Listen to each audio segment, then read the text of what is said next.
La ferme Nopilif est née en 1984 à l'initiative du centre Nopilif, un centre qui s'adressait à des enfants handicapés. Les années ont passé et arrivé à l'âge adulte, il fallait offrir un avenir à ces enfants devenus grands.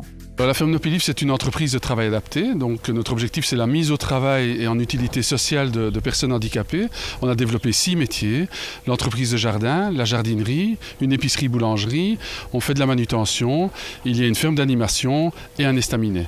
Dès la création de la ferme, nous avons eu le souci de limiter notre impact sur l'environnement. On a commencé par ça, qu'on collait évidemment au souci social de l'engagement de personnes handicapées. Et puis avec l'expérience, on a pu atteindre un niveau économique suffisant que pour développer l'activité.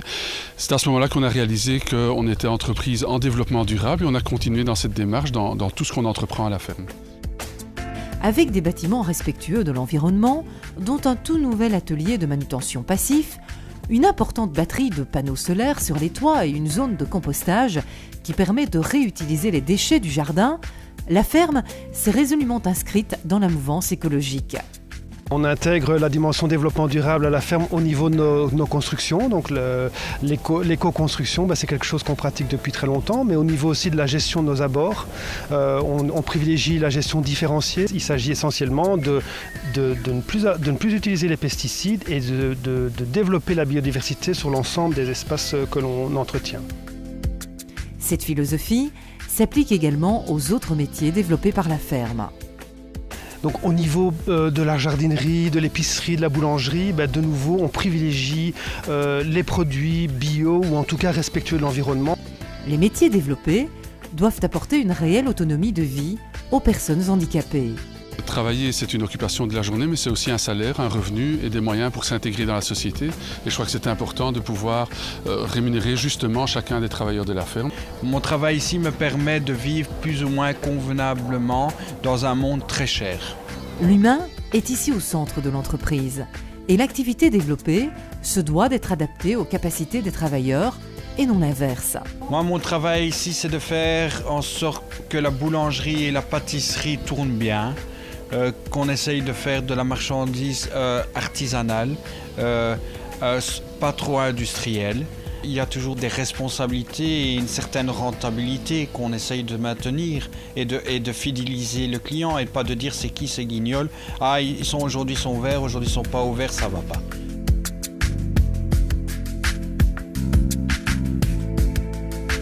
Alors aujourd'hui, la ferme, c'est 150 emplois, dont 120 sont réservés à des personnes handicapées. C'est 5 millions de recettes, dont 40% de subsides qui viennent de la COCOF. Le reste, c'est du chiffre d'affaires, donc c'est le résultat de notre travail. Les subsides viennent compenser le manque de performance, les difficultés au travail que nos travailleurs ont de par leur handicap. Si la ferme fonctionne avec une hiérarchie, comme toute entreprise, la direction veut favoriser le dialogue en tenant compte des avis de chacun. On organise à tous les niveaux de l'entreprise des réunions qui permettent de sentir l'ambiance dans les équipes et aussi de partager les décisions qui sont prises, de les partager avec les travailleurs.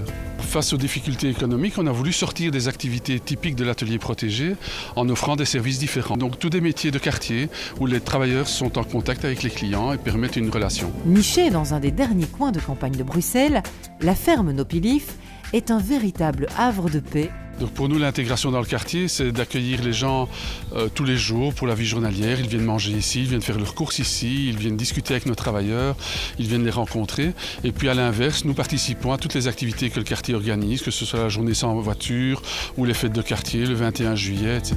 À la pointe de la durabilité, le plus gros défi de la ferme sera de garder son identité de ferme en ville, malgré l'urbanisation croissante du quartier.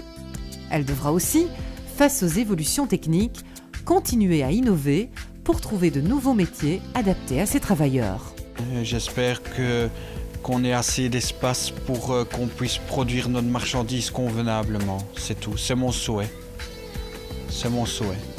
Pas comme dans une boîte à sardines serrée et produire et toujours produire et pas laisser de tranquillité dans la vie de travail.